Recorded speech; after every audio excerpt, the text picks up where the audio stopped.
Silicon Valley, Silicon Widow. Chapter 1: The Late Night Glow. The house on Emerson Street in Old Palo Alto never truly slept. At 1:47 a.m., the only light came from Elena Marquez's home office, a glass cube cantilevered over the infinity pool like a command center suspended above dark water. Inside, the 49-inch ultra-wide monitor displayed two documents side by side. On the left, Cortex AI's latest cap table. Her name sat at the top with 18.7% fully diluted ownership post-Series C. At the $1.9 billion valuation sealed 3 weeks earlier, that stake was worth roughly $355 million on paper. The 25% cliff had passed 6 months ago.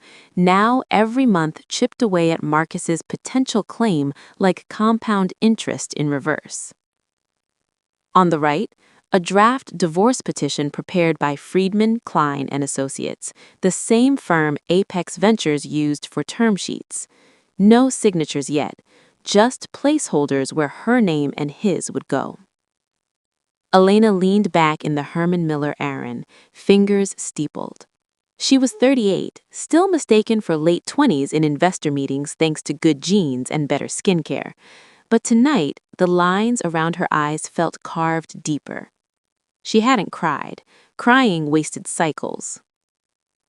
Downstairs, the meal espresso machine hissed, Marcus's ritual when he couldn't sleep.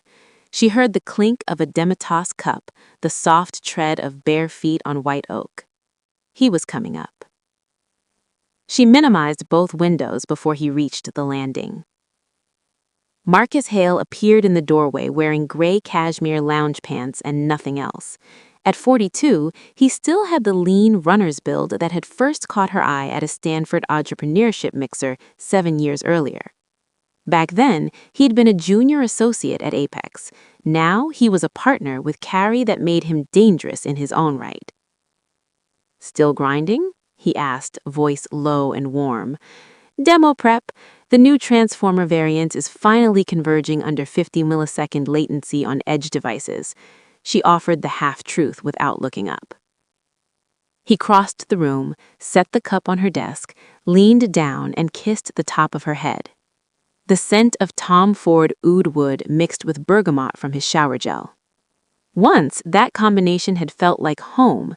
Now it registered as data, expensive, calculated, masking something sour underneath. "You're going to kill yourself before the road show," he murmured. "Come to bed." "In a minute." He lingered, fingers brushing her shoulder. "I worry about you." She met his eyes then, hazel, flecked with gold in the monitor glow. She searched for the lie and found only practiced concern. "I know," she said. "I appreciate it." He left without pressing. The door clicked softly behind him. Elena waited 30 seconds, then opened the Signal app she'd cloned from his secondary burner phone 2 weeks ago using a zero-day exploit purchased on a dark web forum. The thread with V was still there, time-stamped 4 days ago. V, balance transferred, half now, half on confirmation. MH, make it clean, 280 southbound, late night. She drives that stretch alone after late coding sessions. V, understood, natural causes preferred. MH, yes, fatigue plus mechanical, no gunshot, no strangulation, nothing that screams foul play. V, 750K total agreed, you'll have deniability. MH, good, before the next vesting tranche hits. Elena closed the app. Her pulse stayed steady at 68 BPM, she checked on her Apple Watch. Training from years of pitch decks and boardroom interrogations, never let them see your heart rate spike. She opened a new encrypted note and typed 3 names. Cole Harlan, security consultant, ex-Delta. Priya Anand, forensic accountant, ex-IRS CI. Victor Russo, the hitter. Then one line, Operation Ghost Protocol, initiate. Chapter 2. Sand Hill Shadows.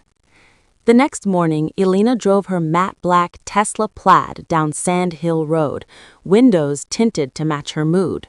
The street was the financial aorta of Silicon Valley, venture firms stacked like trophies behind minimalist facades. Apex Ventures occupied a low-slung building of glass and reclaimed redwood, logo a stylized mountain peak. She wasn't going there. She parked at a nondescript cafe in Redwood City, ordered a flat white, and waited in the back booth. Cole Harlan arrived at 9:03 a.m. sharp, mid-40s, salt and pepper buzz cut, knuckles scarred from years she didn't want to know about. He wore a plain gray polo and carried nothing but a burner phone. "Ms. Marquez," he said, sliding in opposite her. No handshake, too traceable. "Call me Elena, and thank you for coming on short notice." He nodded once. "You read the dossier?" "Every page. Victor Russo, ex-Mossad Kedon unit, freelance since 2014, specializes in deniable terminations. Current residence, Henderson, Nevada. No social media, no fixed address longer than 6 months." Cole's expression didn't change. He's good, not invincible. The Cayman transfers are sloppy. Marcus used a shell he's used before. I have blockchain traces going back 18 months. Elena sipped her coffee. He's planning to do it within 14 days. Page Mill Road or 280. Staged crash. Cole leaned forward slightly. "You have 2 realistic paths. 1, go to the authorities now. Palo Alto PD, FBI field office in San Jose. They'll put you in protective custody, wiretap him, try to catch him in the act. Success rate, maybe 60%.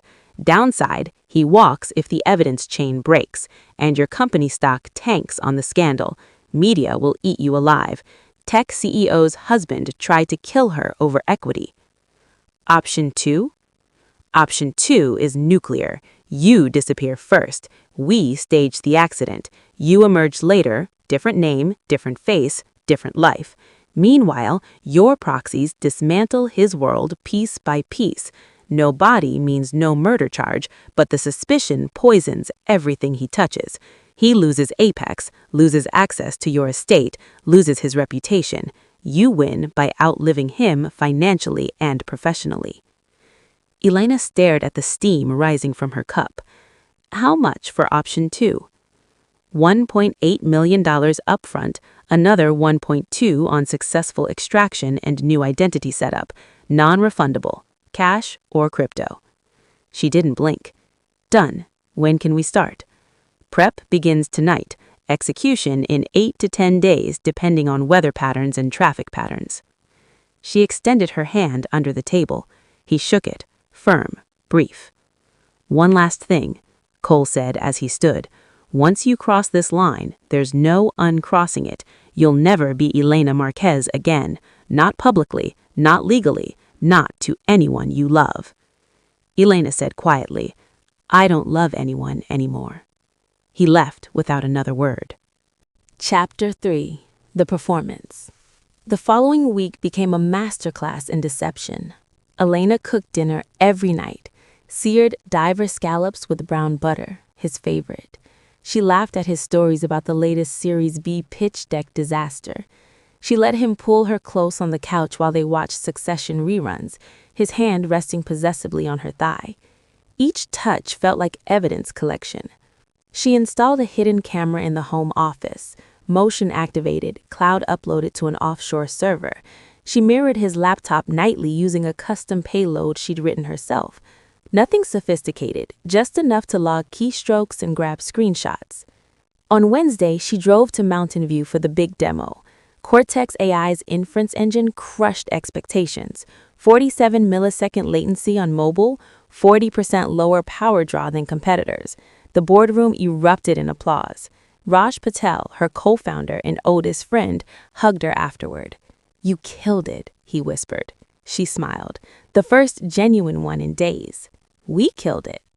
That night, she told Marcus over wine. He raised a glass. To my brilliant wife, the next Jensen Huang. She clinked. To us. Inside, she cataloged his micro-expressions, the slight tightening around his eyes, the too quick smile. He was counting days. On Friday, she met Priya Anand in a quiet conference room at a WeWork in San Mateo. Priya was 41, sharp bob, sharper mind, former IRS criminal investigation agent who now consulted for high-net-worth individuals facing audits. Your husband's financial hygiene is mediocre, Priya said, spreading printouts. 3 Cayman entities, 2 of which received $375,000 each last month. The originating wallet traces back to an Apex carry account. Sloppy. The IRS already has flags on Apex from prior audits. One nudge and they open a full inquiry. Elena nodded. I want the nudge ready, but not pulled yet. Only after I'm gone. Priya slid a USV across the table. Everything you need. Numbered accounts, trust structures, voting proxies. If you die or disappear, control funnels to a Delaware irrevocable trust. You'll need the decryption keys to activate it remotely. Elena pocketed the drive. Thank you. Priya studied her. You're calm. Too calm. I've had practice hiding fear. 7 years of board meetings will do that. Chapter 4. The Cliff's Edge. Execution day arrived under a marine layer so thick it felt like the sky had descended to street level. Elena left the house at 10:42 p.m., telling Marcus she needed to clear her head after a brutal cold review. He kissed her goodbye at the door, longer than usual. She felt his heartbeat against her chest, elevated. Page Mill Road wound upward through Los Altos hills, redwoods looming like silent witnesses. Fog thickened near the ridge. She followed Cole's instructions exactly. Pull into the turnout 0.8 miles before the designated drop point, flash hazards 3 times. 2 black SUVs materialized out of the mist. Cole stepped out of the lead vehicle. Everything's in place, he said. Rigged plaid Tesla identical to yours. VIN cloned, plates swapped. Partial remains already positioned. John Doe, approximate height and build. Dental records pre-altered. Elena looked at the second SUV.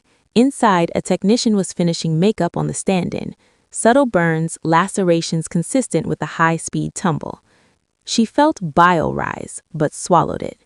Cole handed her a burner. Once you're in Belize, destroy this. New kit waiting there. Passport, bank cards, clean phone. Sophia Reyes, age 37, Belizean residency via investment. No criminal record. She took it. How long until the story breaks? CHP will find the wreck by 1 a.m. Dental match by morning.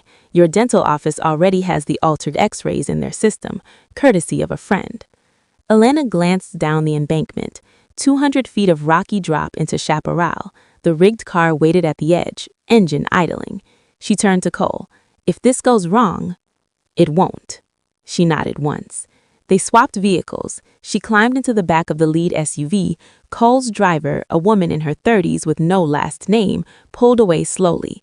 Behind them, the rigged Tesla accelerated. Tires screamed. Metal met guardrail. The car launched, flipped twice, struck a boulder, then ignited in a fireball that turned fog to orange smoke. Elena watched through the rear window until the flames were just aglow. Part 2. The Afterlife. Chapter 5. Placenta. 3 weeks later, Sophia Reyes sat on the veranda of a modest beach house in Placenta, Belize. Ceiling fans turned lazily. The Caribbean rolled in turquoise and lazy.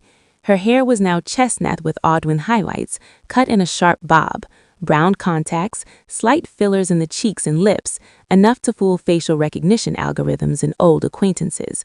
Voice training had lowered her register half an octave and added a faint Central American lilt. She sipped black coffee and opened her encrypted laptop. Cortex AI's stock, private but secondary market trades, dipped 22% in the week after her death. Investors cited key man risk. Raj had been named interim CEO. The board had approved a bridge round at flat valuation to buy time. Marcus moved fast. Probate filing in Santa Clara County, claim for community property share of her equity, attempted board seat via survivor rights. The Delaware Trust blocked him cold. Voting control stayed locked until Elena, released it. Elena smiled for the first time in weeks. Next tab, TechCrunch headline. Apex Ventures partner Marcus Hale faces questions over offshore transfers following his wife's death. Priya had pulled the first trigger. Anonymous tip to the paper, then to the SEC, blockchain traces were irrefutable. Elena typed a single message to Raj via dead-drop Proton mail. "Keep holding. I'm watching. -E." She hit send, then deleted the draft folder. Chapter 6. The Noose Tightens. Marcus Hale's life unraveled in predictable stages. First, the whispers at Sand Hill Road coffee shops, then the averted eyes in partner meetings. Apex placed him on administrative leave 2 weeks after the funeral, a tasteful affair, at Stanford Memorial Church, where half of the valley had shown up to mourn the brilliant founder taken too soon. He sold the Emerson Street house quietly. "Too many memories," he told the realtor, moved to a rented condo in Menlo Park, started drinking more, sleeping less. Elena watched it all through open-source intelligence in Priya's private channels. Then came the deep-fake audio leak. A 47-second clip surfaced on Blind, an anonymous tech forum. Marcus's voice, unmistakable. "I need her gone before the next vesting. Make it look natural. To Evity or Page Mill, her usual route." Paired with stills from Cole's surveillance, Marcus handing an envelope to Victor Russo at a Burlingham hotel bar. Victor disappeared 3 days later. Flight records showed a one-way to Dubai under a Cypriot passport. Rumor was he'd been paid to vanish or silenced. Elena didn't care which. The SEC issued a formal subpoena. The IRS followed with a notice of audit. Apex's limited partners started asking uncomfortable questions about carry distributions. Marcus hired a crisis PR firm. They issued denials. The damage was done. Chapter 7. Resurrection. 4 months and 11 days after the crash, Marcus sat alone in Menlo Park condo, boxes still unpacked, a bottle of Macallan 18 on the coffee table, half empty. The doorbell rang at 8:14 p.m. He opened it expecting a delivery. Instead, he saw a woman in oversized sunglasses, silk scarf, dark coat. She removed the sunglasses. Marcus staggered back. "Elena?" he whispered. "Sophia, actually, but you can still call me Elena if it helps." She stepped inside and closed the door. He stared, mouth working silently. "You're dead," he whispered. "Apparently not." He backed into the living room, collapsed on the couch. "This is impossible. The dental records, the fire." "Money buys a lot of things," she said calmly, "including coroner cooperation and fabricated x-rays." He laughed once, short, bitter. "You faked your own death. That's fraud. You'll go to prison." No insurance claim was filed, no beneficiary payout. Legally, I disappeared, then reappeared. Gray area. The statute of limitations on most related offenses runs long, but not forever. Meanwhile, your crimes have no statute where murder solicitation is concerned. She set a tablet on the coffee table, pressed play. Video, Marcus and Victor Russo in the hotel bar. Audio synced. Marcus, $500,000 now, half when it's done. Victor, clean, no trace. Marcus, she can't vest the next tranche. I need control. She paused it. The authorities have copies. Victor is cooperating from a very safe distance. He's afraid of you, Marcus, or what you might do if cornered. Marcus's face crumpled. Why are you doing this? Because you tried to erase me from money, because you thought I was naive enough to trust you until the end, because I built Cortex AI from a dorm-owned prototype while you wrote checks and took bowls. Tears tracked down his cheeks. I loved you once. You loved what I could give you. She slid a folder across the table. Sign. Everything. Shares revert to the trust I control. House proceeds already escrowed. Apex carry forfeited under moral turpitude clause they're invoking tomorrow. You walk with $2 million cash, wired to an account of your choosing. Disappear or fight, and I go public. Live testimony, every email, every wire, your face on CNBC for months. He stared at the pen. She waited. He signed. Epilogue. The Widow's Return. Elena Marquez never fully returned to Palo Alto. Sophia Reyes maintained a low profile in Belize for another year, then quietly relocated to Lisbon under another name. She watched Cortex AI go public at $4.2 billion valuation. Her stake, protected by layers of trusts, made her one of the wealthiest women in tech. She attended the IPO bell ringing via private proxy feed. No one knew the woman in the shadows was the founder, presumed dead. Marcus surfaced briefly in Costa Rica, then vanished again. Last report, living in a small beach town, drinking heavily, telling long stories no one believed. Every year on the anniversary of the crash, Elena drove a rented car along Page Mill Road at dusk. She parked at the same turnout, watched fog roll in over the ridge, listened to the redwoods sigh. She never smiled exactly, but she felt something close to peace. She had beaten the algorithm, not with code, with cold, patient Silicon Valley revenge.